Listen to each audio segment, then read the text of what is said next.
Hello and welcome everyone. This is Type V3 with a Figma review of everyone's favorite cynical servant, Archer, the heroic spirit of Rin Tosaka in the 5th Holy Grail War of Fate's Stay Night. We'll start things off with presentation, and Figma Archer's got a lot to like. Just from a glance, Max Factory were able to translate his 2D line art into figure form quite well. Proportions are correct and the silhouette is clean. Even joint work offers minimal distraction. While Archer's look is generally sleek, the sculpted in wrinkles give his outfit life. I've always been a fan of using layered materials to recreate clothing, and Archer doesn't disappoint, with his jacket being a completely separate item. Although this is where some visual issues begin to arise. The shoulder pads are done in such a way that they create an odd gap around the arm. While it gives the figure broad and strongly shaped shoulders, the jacket definitely looks disconnected at this point. Of course, this issue isn't as staggering as Archer's coattails, or more specifically, the area that hangs just off his waist. I wish this section were sculpted closer to the body, rather than protruding out awkwardly. Furthermore, because the entire bottom half of the jacket has been molded in an action-like fashion, it's tough to get Archer in a neutral pose. Paintwork, on the other hand, is flawless. Appropriate colors were used, application was clean, and nothing seems to have been forgotten. I especially enjoy the metallic highlights and the darkened shading throughout the underside of the coattails. Archer is reasonably sized and stands right under the 6-inch mark. He should scale well with other Fate's Stay Night Figma releases, however he's a tad too small to be accurately paired with something like Chogokin Saber. For faces, Archer comes with two, a stoic expression and a combat face staring off to the left. I think Max Factory dropped the ball by not including a cocky smirk. Also, you'll notice this figure is based off of his original Fate's Stay Night appearance, and not the 2014 Unlimited Blade Works anime. Personally, I would have preferred the latter, but I'm okay with this. Articulation starts with a hinged neck, which can move side to side as well. Actual up and down range is kind of poor, that's just how it is. There is a slight joint at the base of the neck too, but again, poor range of motion just because of the collar. There is a joint right in the mid-torso, and this allows for some really extensive range of motion. This is a soft piece of plastic, his chest, and if you're wondering, you can open up the jacket to reveal some inner workings. There's also a joint right at the waist, which offers excellent range of motion. The arms are on a barbell joint, so there's some wiggle up and down. You can also have a swivel right at the shoulder joint, although it does get impeded a bit and limited by just the jacket. You can move it outwards on the hinge. You can go do the full 360. There's a single joint in the elbow, which gets you just over 90 degrees range of motion.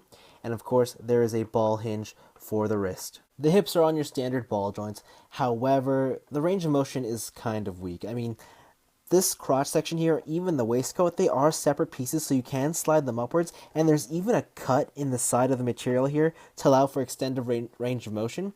But the reality is, that's as far as he's going to kick forward, and that's just weak. Outward range kind of sucks too. There is a hidden thigh swivel, which is nice. Single joint at the knee, which is pretty decent. And of course, there is an ankle swivel. Slight tilt. Pivot is really weak. I mean, that's as much as you're going to get. And strangely, an awesome toe joint. So a little bit of weird limitations in the lower body. Finally, each of the coattails are on their own little Figma joints, so they can go up and down, a little bit of swivel, and this piece here is just soft, rubbery plastic, so it'll move and flex with the direction you want. The only problem is, if you put all these collapsed, these do not collapse with it.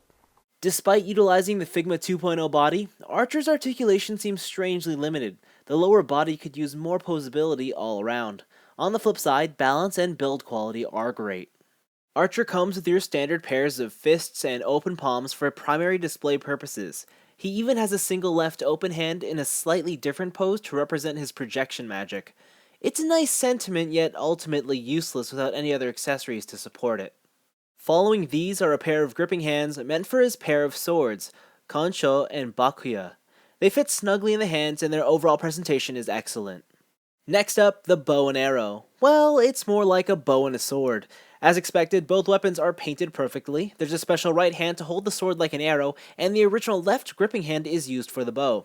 However, getting the bow into Archer's hand is not an easy task. Exercise extreme caution to avoid breakage. Otherwise, things work out fine.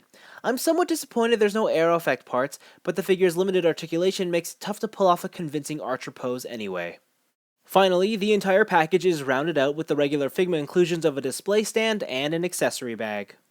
Archer is quite special within the context of the Figma toy line, being that there was a 4-year gap from the moment of his announcement to the time of his release. So after that huge chunk of time, does his arrival make up for the years of anticipation? Honestly, I don't know.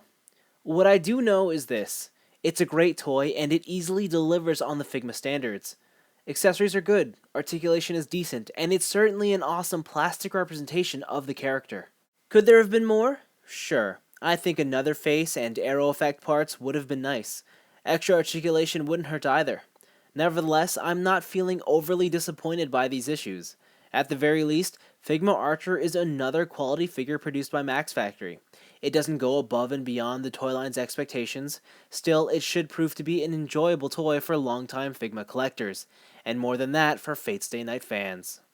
But that's all for me. Thanks for watching, and hey, GoodSmile. If you could just release a 2.0 version of Figma Rin, that would be fantastic.